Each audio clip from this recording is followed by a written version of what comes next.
Welcome back to In Response EDH. As always, I'm your host Albert, and I'm glad you can join us for another great Commander gameplay video. On today's episode, we have Raul making his first appearance on the channel, and he's playing Mizzix of the Is Magnus. This is a spellslinger deck that benefits from the cost reduction Mizzix gives him. He wants to control the table by countering his opponent's big spells, and then burning them out or storming off. He starts the game off with Rewind, Ponder, Capsize, Beacon of Tomorrows, ᴍᴜᴜ who shelters all, Thriving Isle, and an island. Jose is back once again and has brought with him Prosper Tomebound. This deck is built to capitalize on the commander's ability to play cards out of exile and make treasure. He not only uses those treasures to ramp, but also win the game. He keeps an opening hand of Keru Mindeater, Revel in Riches, Soul Ring, Lightning Bolt, Read the Bones, Sulphur Springs, and a Swamp. Next we have ᴍᴜ, and he's bringing his partner pairing of Tana the Bloodsower and Silas Wren, Seeker Adept. This deck employs several ways to create a lot of artifact tokens, which he pairs with I Win cards such as Mechanized Production, Revel in Riches, and Hellkite Tyrant. He starts off with Gluttonous Troll, Oko Thief of Crowns, Fathom Fleet Swordjack, Badlands, Wooded Foothills, Watery Grave, and a Mountain. And last but not least, we have Jeff joining us, and he's playing his Dragon Tribal deck led by Scion of the Ur-Dragon. This deck wants to flood the board with huge dragons and just beat his opponents into submission. He starts the game with Felwarstone, Dragon Tempest, Dragon Lord Jamoka, Dragon Lord Silumgar, Bad River, Reflecting Pool, and a Swamp. Before we get started, we would like to remind you, if you enjoy our content and would like to support the channel, consider becoming a patron. When you do, you're not only contributing to the channel's growth, but you're also being entered in our monthly giveaways, as well as receiving patron-only perks. All proceeds of our Patreon are reinvested back into the channel to bring you the best content possible. We would also like to thank our sponsor, Dragon Shield. Hit the link in the description of this video to check out the best product out there to protect your cardboard. You can also support the channel by using our affiliate link when purchasing product and singles at TCG Player. With that said, and the introductions out of the way, let's start the game. Raul wins the die roll and starts the game with the Thriving Isle, choosing red as it enters, to have it also tap for red mana. Jeff just plays a tapped Bad River and passes. ᴍᴜ plays a Wooded Foothills, and immediately cracks it and searches up a tapped Breeding Pool, and ends his turn. Jose then plays a Sulphur Springs and taps it to cast a Soul Ring. Raul draws and then plays a tapped ᴍᴜᴜ who shelters all, and passes. Jeff then starts his turn by cracking a Slow Fetch to search up a tapped Ketria Triome. He then plays a Reflecting Pool as his land drop and passes. ᴍᴜ then starts his turn and plays a tapped Watery Grave and just passes to Jose. Jose plays a basic Swamp as his land drop and then taps out to cast his commander, Prosper Tomebound.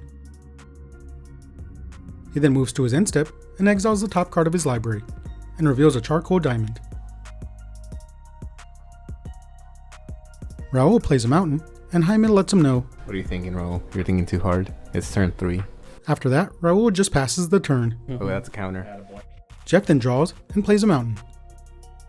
He taps 2 and casts a Felwarstone. After that, he taps 2 more using the Felwarstone to cast a Dragon Tempest, which will give all his dragons haste and deal damage to creatures or players when a creature with flying enters.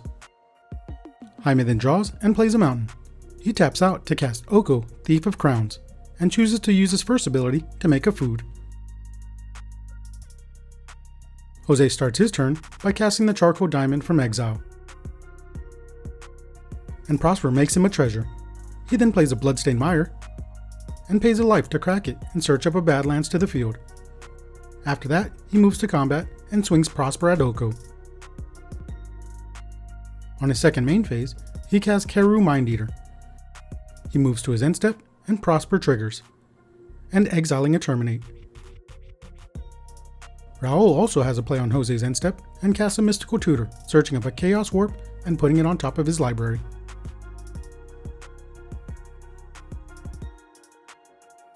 Raoul then starts his turn and plays an island.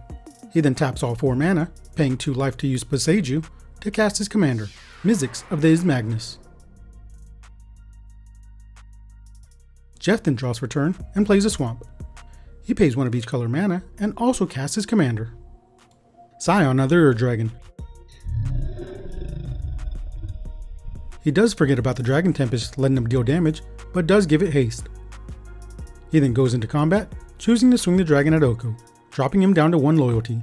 He then realizes he missed the Tempest trigger. ᴑɪᴱ starts his turn, playing an Underground Sea. After that, he ticks up Oko and makes Jeff's commander into a 3/3 elk.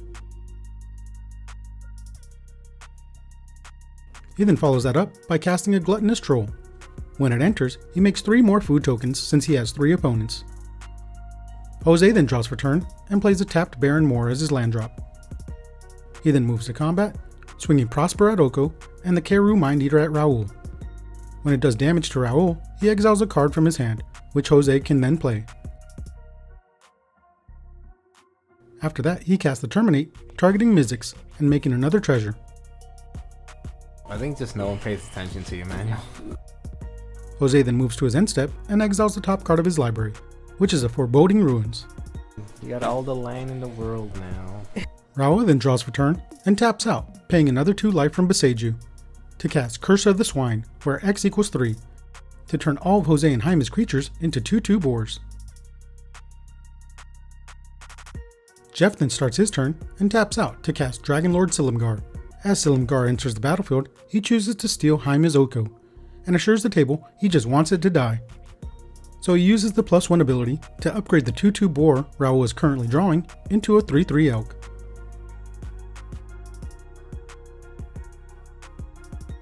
Jeff then remembers the Dragon Tempest trigger and just hits ᴑɪᴱ for 1.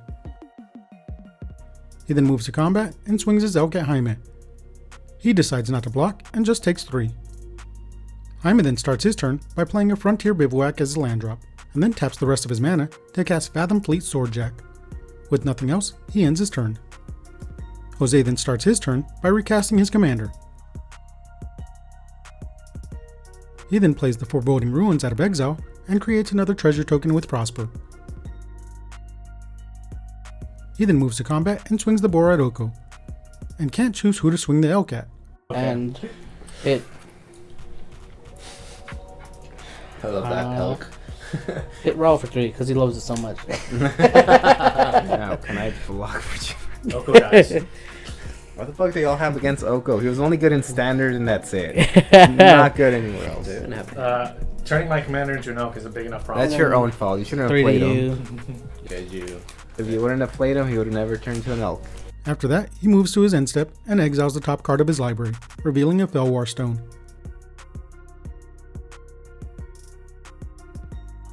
Raoul starts turn 6 drawing a card and playing a Thriving Bluff, choosing to have it tap for blue as it enters. He then taps 4 mana, taking another 2 damage, and casts a Nibulus of Frost, which will allow him to tap down creatures with each instant and sorcery he casts. Jeff then takes his turn and plays a tapped Overgrown Tomb. He then casts a Dragon's Horde and moves to combat, striking a deal with Jose, to have Prosper kill off the elk. When it does, he gets to return his commander back to the command zone. ᴑɪᴱ then plays a Badlands as his land for turn. He moves straight into combat and swings his pirate at Jose. As it attacks, it deals 4 damage to Jose since ᴑɪᴱ controls 4 artifacts. Jose really doesn't want to lose his commander again, and chooses to take the hit and lose another 4 life. Jose then untaps and draws, and plays a mountain as his land drop. He then taps a Soul Ring to cast the Felwar Stone from exile, and makes another treasure token. He follows that up by casting Ignite the Future, exiling the top 3 cards of his library, and allows him to play them until the end of his next turn. Unfortunately, he whiffs and only finds a Malakir Rebirth and a couple of swamps. He then pays 1 black mana to cast Malakir Rebirth and targets Prosper with it, and making another treasure token. He then moves to combat and swings at Jeff, who blocks with Silumgar, which destroys both creatures. Why? It has Death Touch. So It's fine. So we both die. Yeah. Alright, that was weird, but alright. Jose then gets to return his commander back to the field tapped, thanks to the Malakir rebirth. He then remembers to lose the 2 life from it. He then moves to his end step and exiles yet another land, a Tainted Peak. Raoul then starts turn 7, missing a land drop, and tapping all of his mana to cast an Ever-Flowing Chalice, kick 3 times, and taking 2 from ᴍᴜᴜ. Jeff then starts his turn, playing another slow fetch, and then he taps out for... No, it's just Dragon Lord Remote. And on that, Can't be countered. Can't be countered. damn. Oh! Jaime trying to be slick. I really wanted to spite Jeffrey because he took my Oko. I'll do the 1 damage at you because you tried to counter. That's fair. This triggers the Dragon's Horde, and it gets a gold counter, which he immediately removes to draw a card. Jaime then draws for turn. He then shocks in an Overgrown Tomb, forgetting to lose the life, and then taps all his mana to cast Old Gnawbone. He then moves to combat and swings his pirate at Raoul, dealing 4 damage to him with his attack trigger, but rather than give him any treasures, Raoul chooses to block the hit and both creatures die. Jaime then ends his turn. Jose then draws for turn, and plays the Tainted Peak from exile as his land drop, and makes another treasure. He follows that up by casting a Read the Bones, losing 2 life and scrying 2 cards immediately to the bottom, announcing it was 2 more lands. He then draws 2 cards. After that, he casts Disrupt Decorum, goading all creatures he doesn't control. He follows that up by casting a Revel in Riches.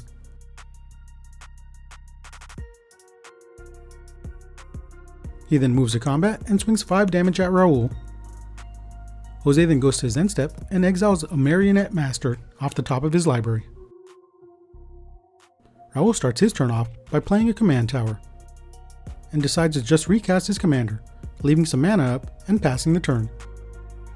Jeff then starts his turn by playing another slow fetch and cracking his Mountain Valley to search up an untapped Cinderglade. After that, he taps out to cast the Ur Dragon. This will trigger the Dragon's Tempest, dealing 2 damage to Jose's Boar, but forgetting the Dragon's Horde's trigger. He then makes a deal with Jaime to hit one another and swings Dromoka at him and the Ur Dragon at Jose. The Ur Dragon will then allow Jeff to draw 2 cards, and he chooses to put Intet the Dreamer onto the battlefield, this time not missing the Dragon's Horde trigger, and puts a gold counter on it. Jaime then plays a Crumbling Necropolis and moves to combat. Combat. Swing Old Gnawbone at Jeffrey. No blocks. I think he has to attack. I guess I'll just swing it at Manuel. You can't. I can't. Oh, that's right. That one, you can't last at turn. Jeffrey as well. Can I kill that one? I would prefer if you don't, but I wouldn't be mad if you do. I will let it go through. I gain Alright. life anyway. Yeah. So you take 9 total, and then I create 9 treasures. What's going on here? Jaime then follows that up by casting a Hellkite Tyrant. For Hellkite Tyrants. Oh fuck! Oh no! Nice. After that, he ends his turn. Jose draws for turn, and casts the Marionette Master from exile, but Jaime uses some of his treasures to cast Confirmed Suspicions, countering it and creating 3 clue tokens. Jose doesn't appreciate that one bit, and casts an Overloaded Vandal Blast in retaliation. In response, Jaime cracks the rest of his treasures to sacrifice 2 of his clue tokens and draw 2 cards. The Vandal Blast then resolves, and everyone other than Jose loses all their artifacts. Jose then moves to his end step and exiles the top card of his library, revealing a Theater of Horrors. Also on his end step, Raoul casts a Chaos Warp, targeting the Ur Dragon, finally getting an experience counter. Jeff then shuffles it into his library and reveals an Atarka World Render, Oh lord! Ooh, Double strike. Ooh, that's not good. and puts it onto the battlefield, triggering the Dragon Tempest and dealing 3 to Jose's Elk. Raoul then moves to his turn and draws. He then taps out and loses 2 life to cast Beacon of Tomorrows, getting another experience counter, shuffling it back into his library, and taking another turn. He then draws again and tries to find an answer to the board, but doesn't find anything and casts a Darksteel Endgate. After that, he passes the turn. Jeff then draws and plays a Sunken Hollow. He then cracks the Rocky Tar Pit and mistakenly grabs a Hallowed Fountain to the field, shocking it in and losing 2 life. Fun moves. You win? No, but Close to it. I guess the best move would probably try to end the game. As it enters, it triggers the Dragon Tempest, and he chooses to deal 4 damage to Jaime. He then activates the Scion's ability and goes searching for a dragon from his library, and he decides on Kolaghan, the Storm's Fury. Jeff then goes to combat, and Kolaghan gives all his dragons +4/+0, and Atarka gives them double strike. He swings a Scion at Jose for 16, Atarka at Raul for 20, knocking them both out of the game, and Intet and Dromoka at ᴘᴏ. ᴘᴏ blocks Intet with his dragon and takes 18, and Jeff gains 18 life. After that, with nothing else, he ends his turn. ᴘᴏ draws and moves straight to combat, swinging both of his creatures at Jeff for 9 damage, and creating 9 treasure tokens. Jose then questions Raul's target for the Chaos Warp. I wouldn't have had it if you Chaos Warped the Dragon Tempest. Yeah. Like you were supposed to. I'm just saying. I still think it'll work on. Well, he was supposed to get a mountain, okay? Right. ᴘᴏ then evokes a Wave Sifter and investigates twice, creating 2 clue tokens. He then desperately cracks a clue in hopes of finding an answer. Not finding one, he then cracks the other clue to draw a card. Maybe there's a card in here I don't know about. He then transmutes a Perplex to look for a card with 3 CMC that might help him. He doesn't find one and scoops it up. Congratulations to Jeff on earning his first win on the channel. The Dragon Tempest could be awarded the MVP of the game since it came down early, allowed him to pick off other players' creatures, and set him up for the big turn at the end. He was very fortunate to hit Atarka off the top of his deck after the Chaos Warp. Pair that with the great choice to search out Kolaghan with the Sion's ability, pretty much sealed the win for him. Jose's Prosper deck got out to a huge lead right out of the gate. It seemed to be doing a lot, but not really. Most of the cards he exiled were lands or mana rocks, and he wasn't able to draw into very much removal to deal with Jeff's board. Despite that, Prosper kept churning out treasure after treasure, which might have gotten him the win with the Revel in Riches, but it was just a little too slow this time. ᴘᴏ seemed to have a target on his back early in the game for playing Oko. Apparently no one likes their commanders turned into elks, but according to him, it's not even that good a card. He was able to make quite a few artifact tokens, but wasn't able to find any I win cards till late in the game. By that time, Jose's Vandal Blast pretty much killed all chances of him sneaking into a win. Raul didn't have the best showing this game. He wasn't able to keep his commander on the field very long, and was unable to keep mana up or any answers he may have had, which it seems he didn't draw much of. We'll just have to call this a learning experience for Mizzix. Well, that's it for this episode. We hope you enjoyed it. Make sure to like the video and leave a comment, and if you aren't already subscribed, hit the subscribe button. Before we go, we'd like to give a big thank you to our amazing patrons. We are glad to have your support and thankful for each and every one of you. We here at In Response would like to thank you for watching. Please make sure to like and subscribe, and make sure you follow us on our social medias. We also stream every Friday night at 7 p.m. Pacific Standard Time. Thank you for watching. Have an awesome day.